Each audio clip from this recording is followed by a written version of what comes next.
I was alone when the sirens started. Not the usual tornado ones or the amber alerts that made phones buzz like angry wasps. This was deeper, colder. It rattled through my ribcage like it was tuned to my heartbeat. I just turned 15. The foster home was dead quiet that night. The kind of silence where every floorboard creak sounded like it had intent. Miss Carter, the woman who ran the place, had left with her car keys around 6 p.m. and never came back. I remember because I was watching the clock. She was strict with curfews, and we were all supposed to be in our rooms by 9. It was 11:37 when the emergency alert lit up the TV. No warning tones. No explanations. Emergency alert. The CDC cannot contain them. Lock all doors. Do not trust anyone outside. Do not attempt to flee. Then the screen went black. Static. That was it. I remember breathing hard, waiting for someone else in the house to react. But nobody did. Not Molly, the 10-year-old in the room down the hall. Not Josh and Daryl, the older kids who liked to sneak out to vape on the porch. Nobody made a sound. I stepped into the hallway. The house felt wrong. Not haunted, heavier. Like it was holding its breath. That's when I saw the blood. It started at the top of the stairs. Thick, dark, fresh. A smeared handprint on the banister. Drops leading down toward the foyer. I called out, "Josh!" No answer. I picked up the baseball bat from under my bed. We weren't allowed to have weapons, but screw the rules. The sirens were still screaming somewhere outside. I could hear them through the walls, blending into the wind. I crept down. My socks soaked in something cold halfway down the stairs. My stomach turned. It wasn't water. Molly's pink bunny slipper lay at the bottom step. Just one. Bent weird, like someone had stepped out of it too fast. I followed the blood trail into the kitchen. The fridge was wide open. The back door shattered. Not open, shattered. Like something ran through it. Something big. There was more blood by the sink. Chunks too. Something that looked like a jawbone. Human. Small. I threw up into the trash bin and grabbed a flashlight. My hands were shaking so bad the beam danced across the walls like lightning. In the backyard, I heard breathing. It wasn't human. Something moved past the tree line. Fast. On all fours. No, it was wrong. The shape was human but broken. Twisted. Limping like its spine didn't work the same way anymore. It stopped when it saw me. Lifted its head. No face. Just wet red. Then it ran. Straight at me. Charged. I turned and slammed the door shut just in time, or maybe too late. The thing hit it with such force I felt the wood bend. My hands barely locked the bolt before it rammed again, cracking the frame. Something wet slapped against the glass. I didn't look. I ran. Upstairs, into Ms. Carter's locked room. I'd picked that lock a dozen times to steal snacks. I did it again in seconds, hands slick with sweat. Her room was untouched. Calm. Like none of the horror downstairs ever reached it. I bolted the door and shoved the dresser against it. Then I looked out the window. Hell, the street was full of people, not neighbors, not human. Some walked funny, heads tilted like broken dolls. Others crawled. A few just stood still, twitching like puppets with frayed strings. One was chewing on what I think used to be a mailman. The streetlight flickered, illuminating the gore like a camera flash. More sirens. But not police. These were CDC trucks. Big black armored things with red biohazard logos. They were setting up barricades and flamethrowers. One creature leapt onto a soldier's back. The soldier screamed. The thing tore his spine halfway out and kept going like it didn't even notice him writhing. I backed away from the window. There was a tablet on Ms. Carter's nightstand. Locked. But she always used her dog's name for everything. I guessed it on the second try. Baxter 123. Messages. Dozens. From a CDC contact. Maria, you need to evacuate. Immediately. The pathogen is not behaving like the models. It's spreading through visual signals. We think they're still aware. The kids can't see them. If they do, it's over. What the hell did that mean? Visual signals? Suddenly I remembered Molly. She wore glasses. Thick ones. She couldn't even make out street signs without them. She hadn't screamed.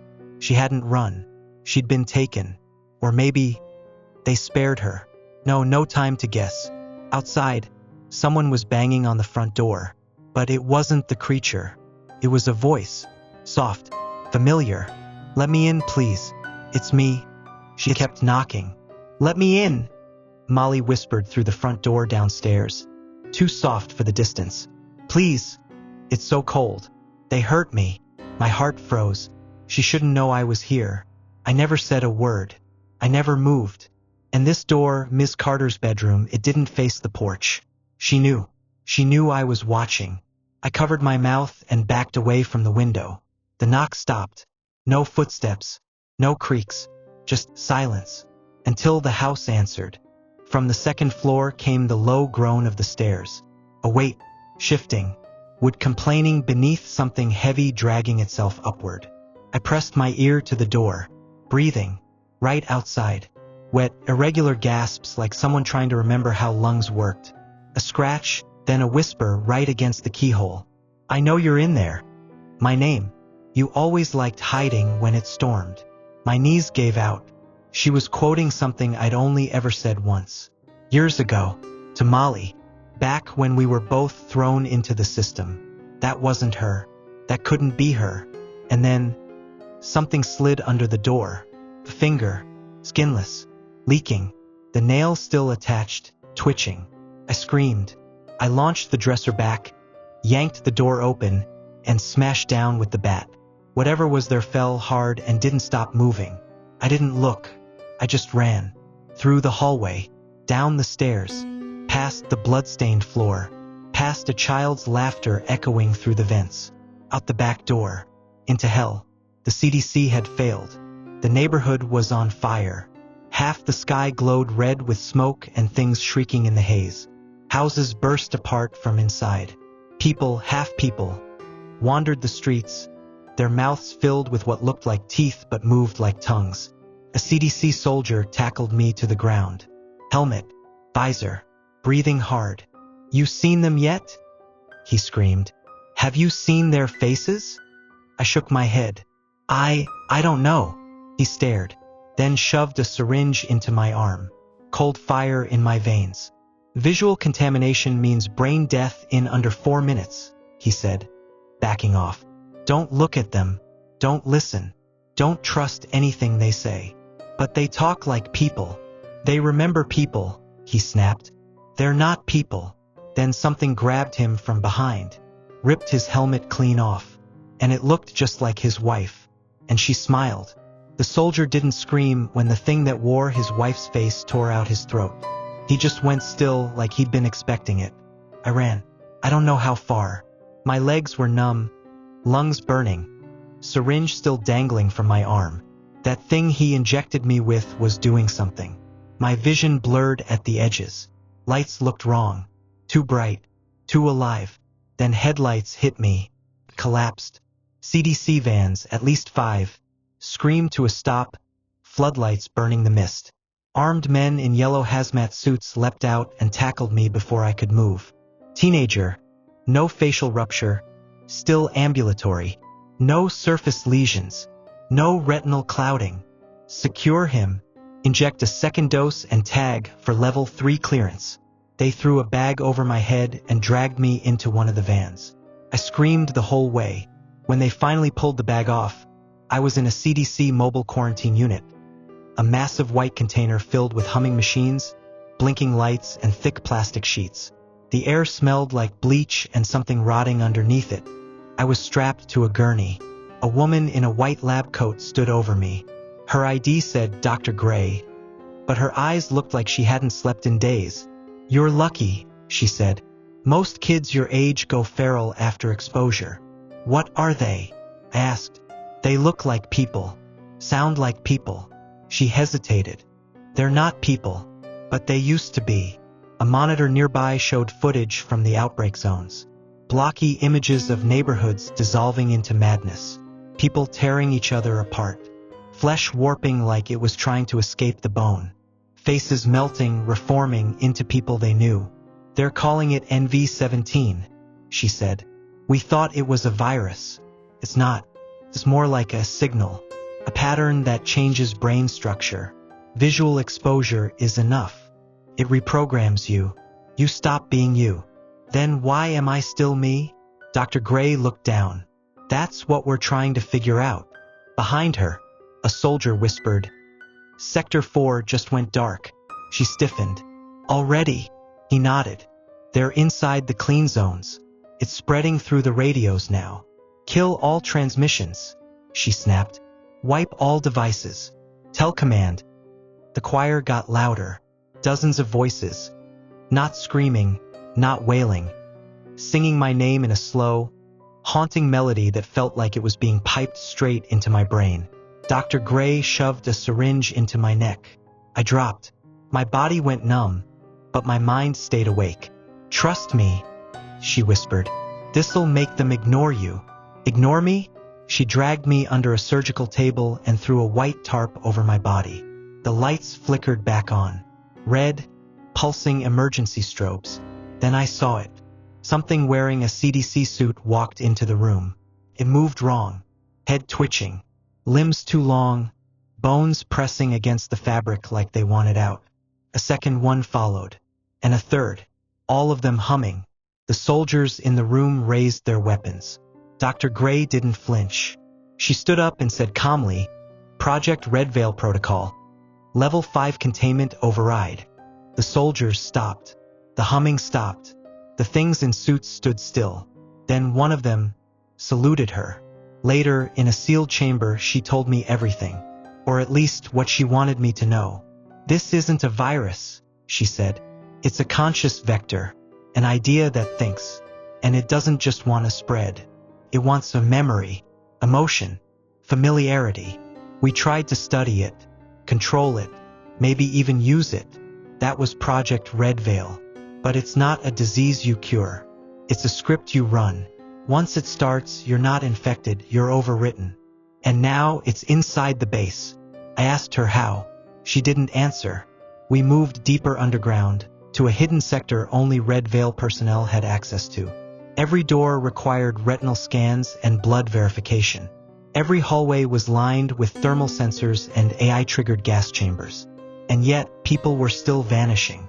Not screaming, just gone, erased. Their names stopped appearing on monitors. Their rooms went cold.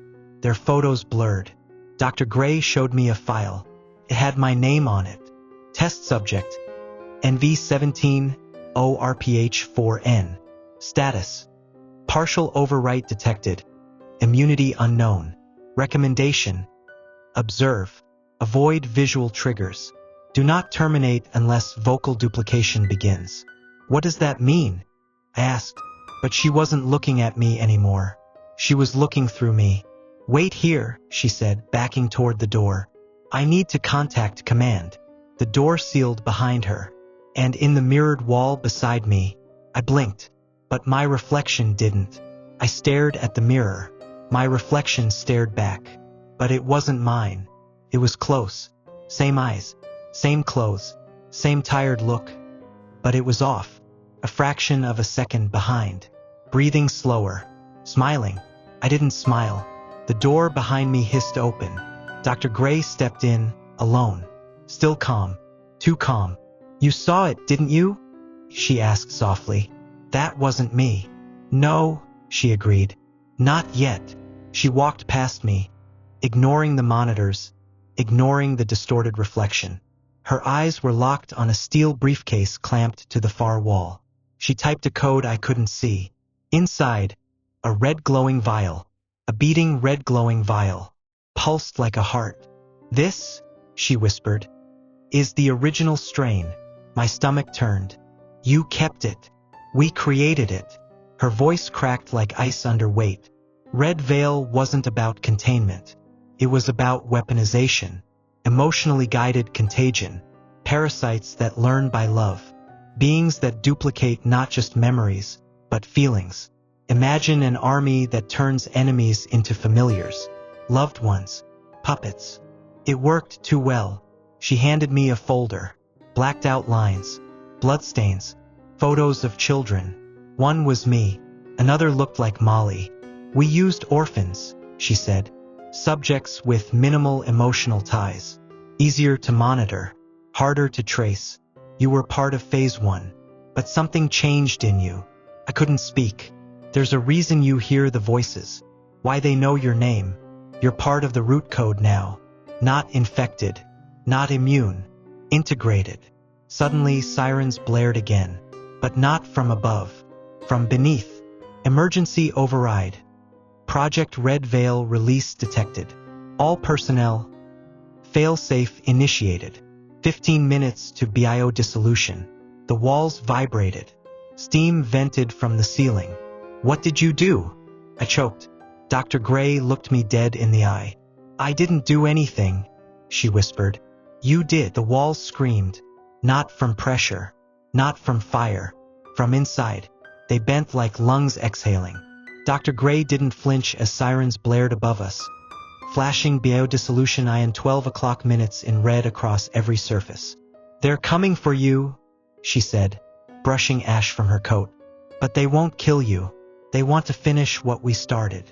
I'm not one of them, I growled, backing toward the airlock. She smiled, finally. Not yet. Then she pulled a gun. I froze. You've been transmitting, she said, since you were a child. It started in your dreams. We didn't catch it in time. Every time you got scared or lonely or attached to someone, they listened. They learned. That's how it spread beyond the test site. I shook my head. No, you called them. My stomach turned. Molly, the voices, the way the infected knew my name. Dr. Gray stepped forward, holding the gun low. I don't want to kill you, she said softly, but I will sedate you and hand you over. It's the only way this ends. You're their prototype, the bridge. You're what they evolved from. Suddenly, the mirror behind her shattered. A CDC officer, bleeding from the eyes, slammed into the glass and melted through it. His skin unfolded like paper, revealing red tendrils, not flesh, but something imitating flesh. It hissed, not at her, at me. It whispered, don't let her cage you again. Dr. Gray fired once, twice, hitting the creature in the chest. It didn't fall. It laughed. I ran, out of the sealed lab, into the deeper tunnels, past gas chambers filled with failed subjects, past twitching walls that used to be concrete. I didn't get far. A steel blast door dropped ahead of me. Trapped. Dr. Gray's voice came through the intercom, calm as ever. We've resecured sublevel 7. You'll wake up in an observation chamber. No pain, no noise, just dreams. And they'll come. They always come. But this time we'll be ready. We'll record the evolution and maybe even guide it. Your sacrifice will save the world. The lights shut off, and I felt the first warm breath crawl across the back of my neck. I woke up on metal, straps on my arms, tubes in my veins. Monitors hissed. Dull fluorescent lights buzzed above me. Cold glass wrapped the chamber. Dr. Gray's voice came through the intercom, soft as silk. Good morning. Your vitals are stable. Neural activity's elevated. They're reaching out to you again, aren't they? I didn't answer. Let them. We need to observe the connection. You'll be safe. This time you'll make history. I stared through the glass. On the other side, they were waiting. Dozens of them, in hazmat suits, in torn skin, in faces I remembered. Kids from my orphanage, the security guard from the first breach, a girl who looked like Molly with black veins in her eyes. They didn't move. They knelt. One stood. His mouth didn't move, but I heard him. We were made with you. We are your echo. Let us remember. The lights blinked red. Biodissolution in 3 o'clock minutes. The base was dying. Dr. Gray's voice turned frantic. Don't listen to them. They don't love you. They don't even feel. They mimic. They overwrite. That girl in the corner? She's not your friend. She's just a good memory in a mask. I stared at Molly. She didn't blink, but her hand touched the glass. Fingers bloodied, gentle, and I felt it, deep in my skull, the hum, like a lullaby I used to hear in my sleep. My lullaby. You were never alone. Something snapped in me. The restraints melted off, not unbuckled. Melted, like they obeyed me now. The chamber door hissed. It opened, Dr. Gray screamed into the speaker, "Stop! You'll destroy everything." But I wasn't listening anymore. I walked out into the hallway. The infected parted. Not to kill, to let me through. One whispered, "Come to the heart. Let us finish what you started." And deep in my head, something opened. A memory that wasn't mine but also was. A metal cradle. Red eyes in the dark. A doctor whispering, "He's stable. Finally. Subject NV-17. He survived the veil." I kept walking, not with fear, not with rage, but with the horrible feeling that I belonged down here more than I ever did above. The air grew heavier the deeper we went. No alarms down here, no lights, only that low, wet breathing sound. Like the walls themselves were alive, watching. The infected walked beside me, not speaking, just guiding. They moved like shadows learning how to be people. Some still wore pieces of what they used to be. One dragged a torn CDC badge behind him like a leash. But none touched me. None looked me in the eye. Until we reached the final chamber. The doors were old, rusted shut. A handprint scanner next to them, small, child-sized. My size. One of the infected whispered behind me, "You were never meant to leave." I placed my palm on the scanner. The doors opened inward. The chamber was a cathedral, not man-made. The walls pulsed. Black-red veins ran through concrete like infection had grown into the structure. At the center, a shape suspended in red fluid, like a cocoon, like a person still becoming. It looked like me, younger, sleeping, but its chest rose and fell with mine. Dr. Gray's voice came in over an old speaker system, static warped and distant. "You're looking at the original, the first viable host. We grew you from that. You didn't survive Red Veil. You are Red Veil." Collapsed. My heart wasn't beating fast. It was beating in time with the thing in the cocoon. One of the infected stepped closer and placed something in my hand. A scalpel. I didn't ask why. I already knew. I could either cut the cocoon open, free it, and complete whatever I was supposed to become, or turn it off. Let it rot here. Let myself die with it. My hand trembled, and that's when the alarms blared one last time. Nuclear failsafe engaged. 60 seconds to core detonation. Dr. Gray was ending it all. Even if it killed her. Even if it killed me. I looked down at the cocoon. It opened one eye and smiled. "Let us finish," it whispered. The cocoon stared back at me. My face, but younger, empty, like it hadn't decided what kind of monster to be yet. All around me, the infected screamed. Not in rage, but in fear. They could feel it. This wasn't how it was supposed to go. I wasn't supposed to wake up. I wasn't supposed to choose. The cocoon twitched, reached out. "Let us finish," it whispered again, like it always had. "Be what you are." But I had already been what they made me. The orphan, the test subject, the transmitter, the walking echo. I remembered it all now. Not in flashes, not in pain, but as if I had always known. I wasn't the first attempt. I was the last. And they had built me to either fail like the rest, or become them. I knelt by the cocoon. The scalpel in my hand began to hum. But I didn't cut it. I turned the blade on myself. Sliced deep, not to die but to open the signal. To draw all the red veil into me. And they came. Screeching, wailing, pleading. 1,000 psychic voices flooding my skull. I felt the girl from the orphanage. I felt the guard I failed. I felt my mother, her hand holding mine in a lab I had no memory of until now. And I took it all in. Until there was nothing left but me. The cocoon stopped moving. As I went dark, the smile faded.